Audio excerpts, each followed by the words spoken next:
Muy buenas tardes. Nosotros elegimos estudiar sobre el sistema de bombeo en la industria de tratamiento de aguas. Nuestro equipo está conformado por Daniel García León y Lucero Mejía González, y esta es la materia de mecánica de fluidos. Bueno, ¿en qué consiste nuestro proyecto?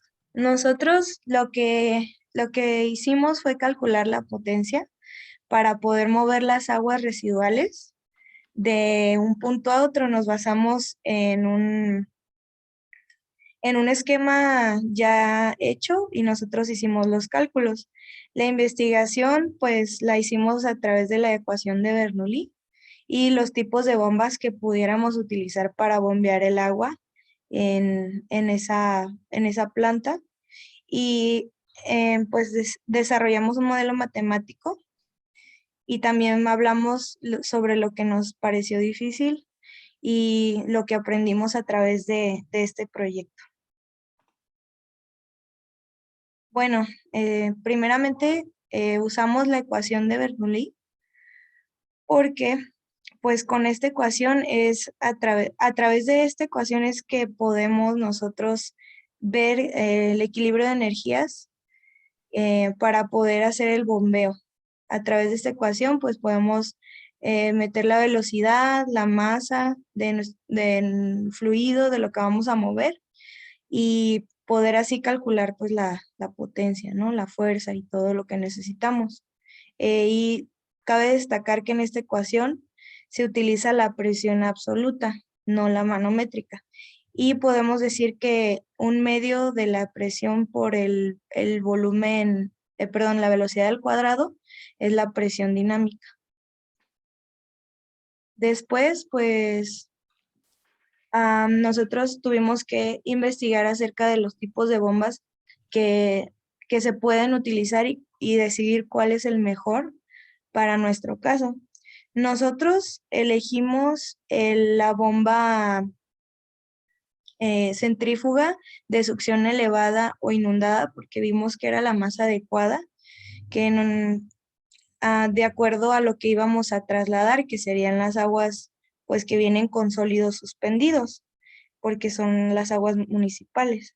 Entonces, este tipo de bombas en especial que vimos en la página de Edipump, eh, mm, lo que hacen es que rompen los sólidos antes de llegar a la parte donde impulsa el fluido, y eso permite pues que no se vaya a atorar.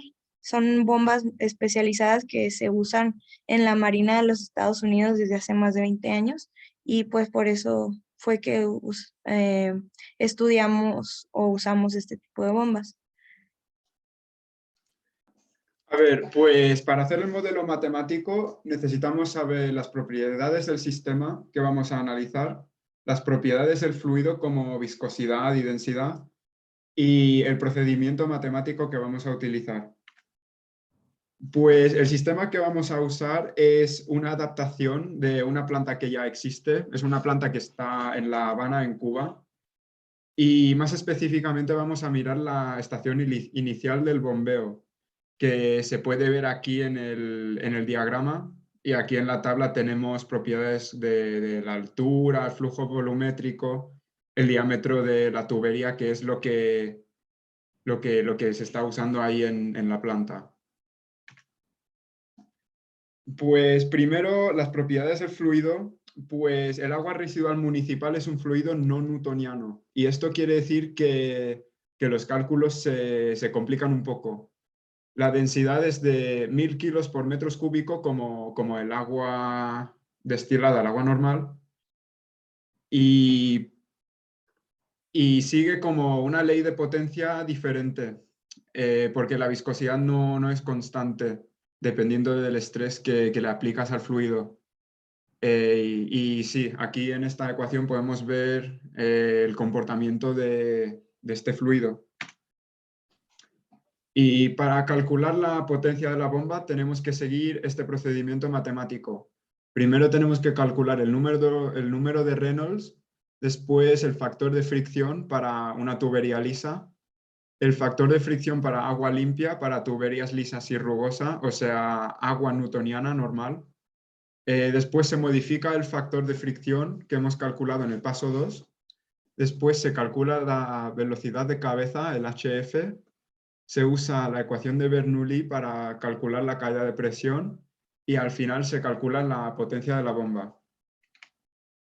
A ver, primero para calcular el número de Reynolds, como tenemos un fluido no newtoniano, se tiene que usar una ecuación un poco modificada a la que normalmente vemos, que se puede ver aquí en esta diapositiva. Y después el factor de fricción Fanning, pues se puede calcular usando esta ecuación derivada por Dodge y Metzner, dos ingenieros químicos muy importantes en la mecánica de fluidos. Y sí, esta ecuación nos permite calcular eso, el factor de fricción.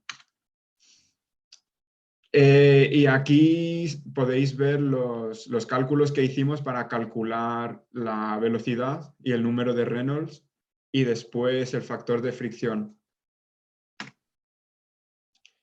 Después calculamos el factor de fricción para agua limpia, para tuberías lisas y rugosas, y esto se puede calcular usando la ecuación de Colebrook, que se ve aquí.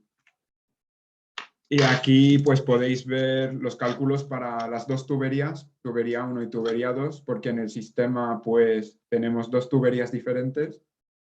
Y vamos a asumir que las tuberías son de acero con esta rugosidad de 4,6 por 10 a la menos 5. El paso 4 es modificar el factor de fricción calculando que hemos calculado en el paso 2, y el factor de fricción se multiplica por este coeficiente que se ve aquí y eso ayuda a modificar el factor de fricción que calculamos como para una tubería lisa para una tubería rugosa con el fluido no newtoniano. Tenemos que multiplicar el factor de fricción Fanning por 4 para darnos el factor de fricción Darcy, que es el que utilizaremos más tarde.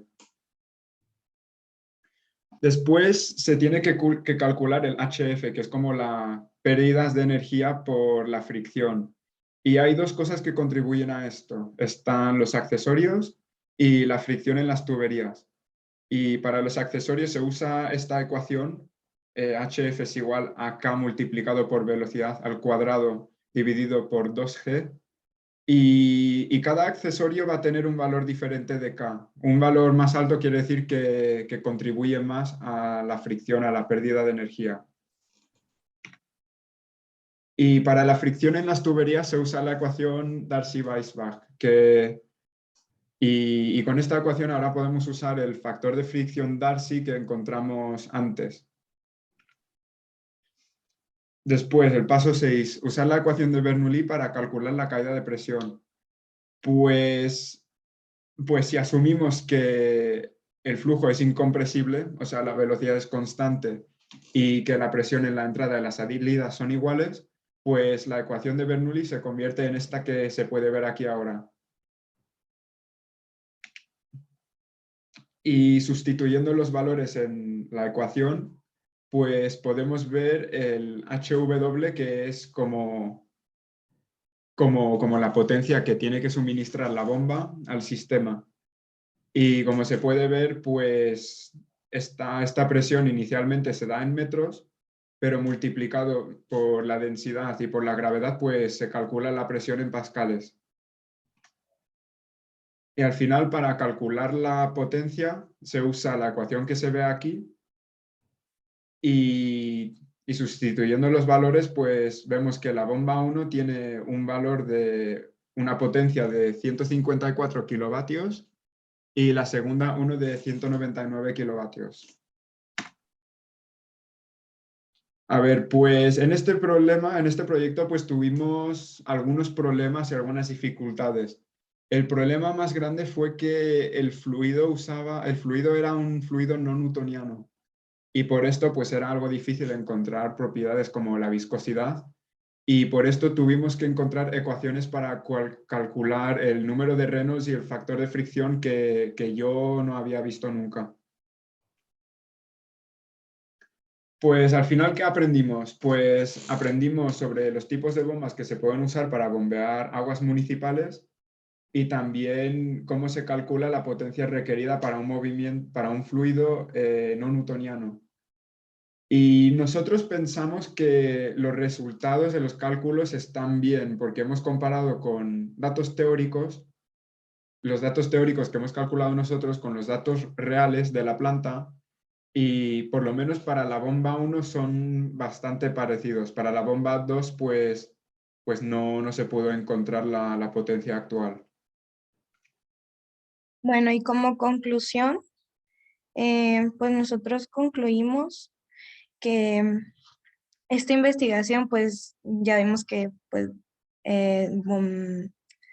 modelamos pues el bombeo de las aguas residuales y pues utilizamos la adaptación de la planta de tratamiento de Luyano en La Habana y pues hicimos los cálculos para obtener la potencia requerida.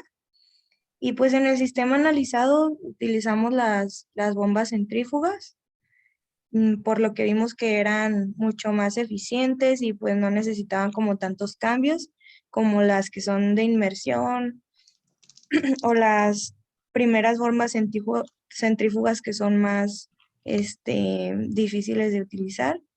Y según pues nuestros cálculos, como dice mi compañero, pues la número uno, la bomba uno necesitaría una potencia de 154 kilowatts y la 2 necesitaría la potencia de 199 kilowatts.